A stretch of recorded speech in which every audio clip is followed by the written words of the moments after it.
Bienvenue à la toute première émission Marie-Christine Soi-même, une émission pour vous inspirer à trouver l'équilibre sous toutes ses formes. Le concept est qu'à chaque émission, je rencontre un spécialiste en nutrition et un en activité physique pour vous aider à adopter un mode de vie sain. Aujourd'hui, je rencontre le pasteur Gaétan Brassard de l'Église Le Portail à Laval qui nous parle des distinctions entre la foi et la spiritualité. Pour le moment, allons tout de suite rejoindre Mélanie Ménard de la station Organique pour parler de cure détox au jus. Salut. Allô? Mélanie, ça va bien? Oui, merci. Oui, c'est quoi les bénéfices de faire une cure au jus? OK. En fait, la cure de jus, c'est fait pour donner une pause à son système digestif. On digère plusieurs milliers de fois dans une vie, 3 repas par jour minimum. Alors, ça travaille beaucoup. Donc, quand on fait une cure de jus, c'est comme si on mettait la digestion sur pause. En anglais, on dit faire un reset, un reboot. Donner une pause pour reprendre plus fort. Puis pendant ce temps-là, ça fait le ménage, ça règle des petits bobos. C'est comme faire un ménage du printemps ou c'est ça. OK. Puis les gens font des cures de jus pendant combien de temps? Nous, on offre la cure de jus de 3 jours pour te donner une expérience.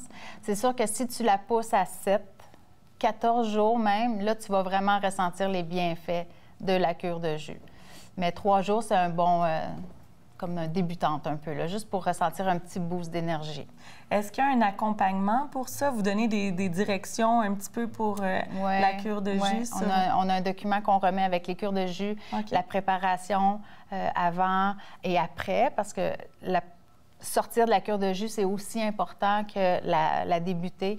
Il y a des produits à éliminer de la diète là, pour que la cure de jus se passe bien, le moins d'effets secondaires possible. On peut expérimenter des maux de tête, nausées un peu. Mais après 2 jours, généralement, là, on ressent vraiment le regain d'énergie. OK. Parle-moi un petit peu de l'histoire. Pourquoi tu as décidé de commencer ton entreprise de cure de jus? Bien, il y a 9 ans, j'étais malade. Puis c'était quand même assez sérieux. Ça se passait au niveau du système digestif.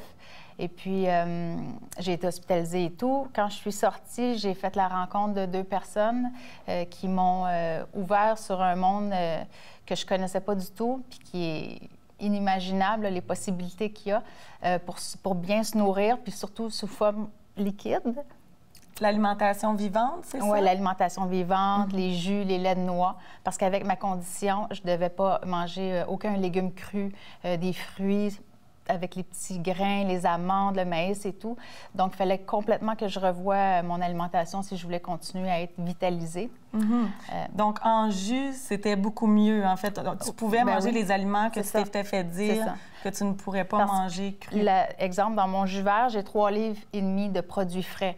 Concombre, céleri, beaucoup de kale, épinards, laitue. Ça, c'est tous des aliments que je ne peux pas manger dans leur forme solide, mais je peux les boire facilement. Puis, ce serait humainement impossible de digérer autant de produits crus, mais on peut le boire en dedans de 15 minutes. Tout est là-dedans. Merci beaucoup, Mélanie, pour le temps que tu nous as accordé. Alors, à la maison, les cures de jus, juste à temps pour le printemps, ça peut être une belle option détox. Je suis présentement avec le pasteur Gaétan Brassard de l'Église Le Portail à Laval. Et on parle en fait du fait qu'il y a une détresse psychologique. De plus en plus, on parle de maladies mentales. Les gens cherchent la paix d'esprit. Comment l'Église aujourd'hui peut amener ça? C'est intéressant parce que toutes les études depuis une vingtaine d'années démontrent que les croyants sont plus en santé et plus heureux. Pourquoi?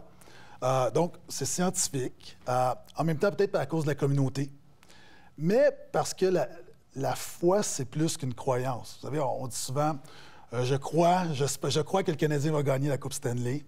Je crois qu'il va faire beau demain. Donc, c'est un souhait.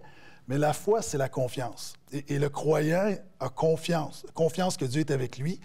Donc, nécessairement, ça diminue ton stress. Tu es plus positif, tu es plus optimiste. Et aujourd'hui, on parle beaucoup de faire le vide, mais la foi remplit. Et souvent aussi, les gens aujourd'hui recherchent, on dit souvent, bon, on veut s'évader. Mais la foi t'aide à affronter ta réalité. Donc, pour toutes ces raisons, je pense qu'être croyant t'aide à passer au travers de la vie. Oui, puis c'est quoi la différence entre la foi et la spiritualité? C'est intéressant là aussi parce que la spiritualité, c'est un concept qui est entré depuis une vingtaine d'années. En fait, on l'oppose à la religion organisée. Donc, quand on parle de spiritualité, on parle de philosophie religieuse non organisée. Pourquoi? Bon, la religion a beaucoup contrôlé, a mis l'accent sur la moralité. La religion enseignait un Dieu, une vérité. Aujourd'hui, avec le relativisme et les philosophies orientales, c'est très populaire de dire, par exemple, il y a un livre très connu qui dit « Tu es Dieu ». Donc, je suis Dieu. Si je suis Dieu, je suis dans le trouble. Donc, et avec chacun a sa vérité aujourd'hui avec le relativisme. Donc, on veut on veut remplacer la religion. Ce qui est intéressant, c'est que Jésus n'est pas venu offrir une religion ou une spiritualité. Jésus va dire des choses comme « Je suis le chemin, la vérité, la vie ». Donc, évidemment, Jésus ne dit pas qu'il est une vérité. Jésus va dire des choses qui sont très, très offensantes pour notre culture. Jésus dit en quelque sorte si vous me rejetez, vous n'avez pas la vie, vous êtes perdu, vous êtes mort. C'est choquant aujourd'hui pour notre culture. Donc, Jésus n'est pas venu pour apporter une spiritualité, il n'est pas venu pour établir une religion. On le voit, Jésus s'est vraiment levé contre la religion de son époque. Donc, Jésus, c'est plus qu'une morale. Jésus n'est pas venu apporter la foi, ce n'est pas une liste de choses à faire et à ne pas faire. T'sais? Donc, pour répondre à votre question, c'est quoi la différence entre la foi et la spiritualité? La foi chrétienne est axée sur une chose, une personne, Jésus. Pas nécessairement sur un code de conduite extérieur, mais sur une relation personnelle avec lui. Donc, les gens ne pourraient pas avoir la foi s'ils sont spirituels? Est-ce que... En fait, oui, on peut parler de foi, mais c'est quoi la définition de la foi? Parce qu'on parle de pensée positive. Oui. La pensée positive, c'est la foi dans la foi. C'est-à-dire, je peux avoir la foi, je peux être positif, ça va m'aider, mais ça ne change pas mes circonstances. L'exemple que je donne toujours, c'est si on prend deux personnes qui partent en avion. Il y en a une qui est insécure, qui n'a pas la foi. Elle a peur, elle est inquiète. Et l'autre est très, très confiante, très sécure. Est-ce qu'ils vont se rendre au même endroit? Oui. Parce que ce qui va faire la différence, ce n'est pas nécessairement leur foi, c'est l'objet de leur foi. Ce qui fait la différence, ce n'est pas d'avoir la foi, c'est en quoi tu as la foi. Puis c'est quoi, avez-vous un exemple d'une situation où vous avez vraiment agi par la foi, pris un risque par la foi? Oui, la chose la plus risquée et dangereuse que j'ai faite, c'est il y a 20 ans, je me suis marié. Ça, c'est déjà OK. Mais sérieusement, lorsque j'ai pris la décision de mettre ma foi en Jésus, ça a été la décision la plus dangereuse, risquée que j'ai prise, parce que c'était l'inconnu. Puis la vie chrétienne, c'est une marche par la foi. Donc, à chaque jour, quand tu as un besoin, quand on apprend... nous, dans la famille, il y a quelqu'un dernièrement qui a appris qu'il avait un cancer. Donc, qu'est-ce que tu fais? La foi, tu pries, t'aides à passer au travers. Lorsqu'il m'est arrivé dans mon parcours de prier pour des gens, Dieu les a guéris. Des fois, dans notre famille, on avait un problème financier, Dieu a pourvu. Donc, de jour en jour, au travers de la vie, la marche, c'est une marche par la foi. Et la foi, c'est l'assurance des choses qu'on ne voit pas. Donc, il y a plein d'histoires de foi. Puis, comment est-ce que tu es devenu chrétien? Moi, j'étais, comme tout bon petit Québécois, j'ai été baptisé, j'ai fait ma confirmation. À l'adolescence, dans une crise existentielle, je me cherchais. Donc, je suis retourné à l'Église. Puis ça ne me rejoignait pas, j'avais pas le goût de... Ça ne connectait pas. J'ai cherché dans les sciences occultes, dans l'ésotérisme, méditation transcendantale, le nouvel âge. Et à un moment donné, j'ai compris que Jésus offrait quelque chose que toutes les philosophies, que toutes les religions ne m'offraient pas. En fait, toutes les religions et les philosophies vont offrir la même chose, ou prétendent offrir la même chose. Le pardon, deuxième chance, la liberté, l'amour, l'espoir, un sens à ta vie. Toutes les religions vont offrir ça. Les philosophies, c'est la même chose, la spiritualité, peu importe, on offre toujours la même chose. Pourquoi je suis chrétien aujourd'hui? C'est que Jésus offre quelque chose que personne n'offre. Toutes les religions et les philosophies vont dire, pour avoir le bonheur, pour avoir le pardon, pour avoir la liberté, voici ce qu'il faut que tu fasses. Il faut que tu travailles, il faut que tu gagnes ton ciel. Voici, il faut que tu fasses tes bonnes œuvres, il faut que tu deviennes une bonne personne. Et Jésus, il y a un concept révolutionnaire qui s'appelle la grâce. Tout le monde parle de grâce, mais on ne comprend pas trop c'est quoi. La grâce, c'est un cadeau immérité. Et contrairement à toutes les religions, Jésus dit, moi, je t'offre la liberté, le pardon, un sens à ta vie, je t'offre l'espoir. Et pas à cause de ce que tu peux faire, mais à cause de ce que moi j'ai fait. Ce que j'ai fait sur cette terre, je suis mort pour toi. Les chrétiens, on croit qu'il est ressuscité. Donc, c'est la grande différence. C'est que toutes les bénédictions que je reçois, c'est pas nécessairement parce que je les mérite. Puis tout le monde le reconnaît, on va dire, il n'y a pas de bonne personne, on n'est pas une bonne personne. C'est-à-dire, il n'y a personne de parfait. C'est un peu notre dilemme, c'est qu'on reconnaît qu'il n'y a personne de parfait, mais en même temps, on veut mériter, on veut gagner, on veut...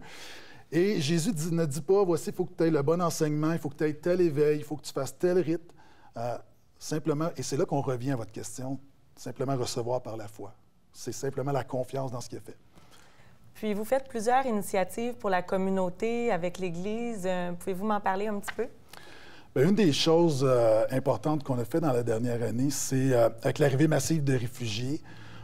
Donc, on a développé un programme de soutien aux réfugiés. Donc, avec un partenariat avec un organisme de Laval, ce qu'on a fait, on a fourni des meubles, fourni des vêtements, aidé à tous les détails de la vie. Donc, l'Église s'est mobilisée, les gens ont amené des trucs, on a été livrés. Donc, on a aidé une quarantaine de personnes, plusieurs familles. Aussi une aide alimentaire à ce niveau-là. Et il y a aussi un projet auquel quelques membres de chez nous ont participé, c'est un projet de parrainage, où l'idée, c'est de prendre des Québécois de souche et les jumeler avec une famille syrienne pour aider à leur intégration. Donc, c'est une des choses qu'on a fait, qui a été vraiment quelque chose, on était très, très contents d'aider. Il y a toutes sortes de positions sur les Syriens qui arrivent, beaucoup de peur aussi là-dedans. Et on s'est dit, nous, en tant que chrétiens, on pense que c'est notre rôle de tendre la main. Donc, on l'a fait. Présentement, on est en train de développer tout un projet plus communautaire où on nourrit des familles. Donc, on a une accréditation avec Moisson Laval. Donc, et on développe. Donc, on est une église, mais on essaie de aussi répondre aux besoins des gens concrets.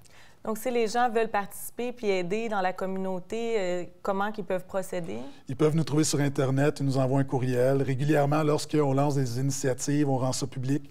Sur Facebook également. Donc, tout le monde est le bienvenu, tout le monde peut participer, ça va nous faire plaisir. C'est quoi la page Facebook?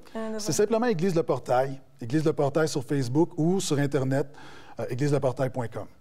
Merci beaucoup, Pasteur Brassard, d'être venu à l'émission. Et sur ce, on s'en va voir notre prochain invité. Je suis avec Jean-François Letendre de la compagnie Laika Hotel, propriétaire et fondateur. Jean-François, c'est quoi Laika Hotel? Peux-tu nous parler un petit peu de ton entreprise? Oui, Laika Hotel, en fait, il y a beaucoup de gens qui parlent de Airbnb ces temps-ci. Donc, c'est le concept, mais professionnalisé. On a commencé avec une porte et un appartement qu'on a mis sur Airbnb. Et ensuite, un deuxième, un troisième, un quatrième. Et on a développé des procédures, des services. Et en fait, on a essayé de marier les services hôteliers au concept Airbnb, de lui mettre son appartement en location en ligne. Donc, c'est vraiment le mariage du Airbnb et de l'hôtel, d'où le nom Laika Hotel. OK. Tu as une autre passion aussi, c'est la défense des animaux. Comment est-ce que tu l'intègres avec ton entreprise? Oui, j'aime beaucoup les animaux. En fait, j'ai deux petits chiens, Suki et Solo. Et puis pour moi, c'était très important. Ça a toujours été important. J'ai toujours été un amoureux des animaux. Et à un certain point, je réalisais qu'il y avait plein de produits dans les appartements, dont le cuir, le duvet ou la laine, qui impliquaient beaucoup de souffrance pour les animaux et puis qui, en fait, n'étaient absolument pas nécessaires. Donc, on a pris une décision de faire des suites 100% vegan ou végétaliennes. Donc, si vous allez dans Laika Hotel, ce n'est pas encore 100% du portfolio. On a 2 buildings, donc c'est peut-être 75% de nos portes, là. Vous ne verrez pas de cuir. Bon, ça peut être un mobilier comme ça. On voit que c'est à base de plastique. C'est aussi confortable. Je suis assis aussi bien, là. Il n'y a pas de différence. Ouais. Mais il n'y a pas de cruauté, ça n'a pas fait mal à personne. Et puis, le confort est là. Donc, pour moi, c'est une espèce de logique. Pourquoi aller faire mal à des animaux pour du design, pour du décor? Ça ne faisait pas de sens. Donc, maintenant, on a une nouvelle règle. Nos unités sont sans cruauté animale. On ne voit pas ça en nulle part au Canada ou ailleurs au Québec. Je crois pas que... J'ai fait quelques recherches. Comme il y a des hôtels qui vont servir des repas vegan, mais j'ai pas vu encore, en tout cas, de concept là, que 100% vegan dans l'ameublement. Je ne l'ai pas vu encore. Donc, ça. Puis la laiterie, même chose. Donc, il n'y a pas de duvet. Pourquoi aller plumer un canard? pour faire une douillette. Il y a d'autres produits qui sont hyper confortables, qui sont chauds, qu'on peut utiliser. Donc, on est vraiment consciencieux de la cause animale. Puis à l'âge de 19 ans, c'est là que tu étais un chasseur, un pêcheur, puis c'est là qu'il y a eu un revirement de situation dans ta vie où tu as décidé de devenir végétarien, végétalien. Qu'est-ce qui s'est passé? Ouais. En fait, j'étais chasseur. J'avais mon permis d'armes. En fait, j'ai jamais tiré d'animaux. Ça n'a juste pas donné, mais je m'en allais le faire, c'est sûr et certain. J'étais trappeur, pêcheur. Et comme tout le monde, c'est tellement ancré dans notre société, c'est tellement normal, c'est tellement bien vu que tu grandis dans ça, tu vas au Canadian Tire, tu es dans la section chasse-pêche, c'est le fun, il y a des cannes. Tu embarques là-dedans, tu réalises pas. Tu vas tirer un animal, il va être ensanglanté à terre, puis tu le mets tu prends une photo, tu es fier. Donc, j'étais pas plus allumé qu'un autre, jusqu'au jour où j'ai lu un livre. J'avais 19 ans, oui. C'était un livre de Anthony Robbins qui s'appelle Awaken the Giant Within. Et il y avait une section sur l'environnement, sur les animaux, sur la santé. Et c'est ce livre-là, en fait, qui m'a expliqué, il dit, attends un petit peu, là, je veux dire, d'un, c'est très mauvais pour l'environnement de manger de la viande. Les animaux ont le droit de vivre pareil comme nous. Les animaux ont des émotions, les animaux ont leur propre truc, tu sais, ils ont des petits, ils ont leur vie. Donc, c'était comme une autre vision de la même chose. Et j'ai cliqué, j'ai dit, écoute, il a raison. Puis là, tu regardes tes animaux de compagnie, le chat, le chien, puis le lit, tu dis, c'est quoi la différence entre le chevreuil, entre le raton laveur ou ton chien ou ton chat? Puis j'ai pas le choix de réfléchir, puis je dis, écoute, c'est vrai, il n'y en a pas de différence. Donc, du jour au lendemain, je suis tombé vegan, végétalien. Puis j'ai arrêté naturellement de trapper, puis j'ai jamais fait de chasse. Et donc, ça va faire presque 20 ans. Là. Mais c'est un livre, c'est ce livre-là de Anthony Robbins qui m'a éveillé, je dirais, à cet âge-là. Éduquer aussi à ouais. toute la nature et tout ça. Les arguments étaient là, c'était tellement logique que j'ai pas le choix. Une fois que j'avais fermé le livre, j'étais au courant, je savais que c'était pas correct ce qu'on faisait, donc j'ai changé. Ouais. Puis il y a beaucoup de personnes qui vont dire ça fait partie de la vie, le cycle de la vie, c'est bon au goût, manger de la viande. Qu'est-ce que tu pourrais leur dire par rapport à ça?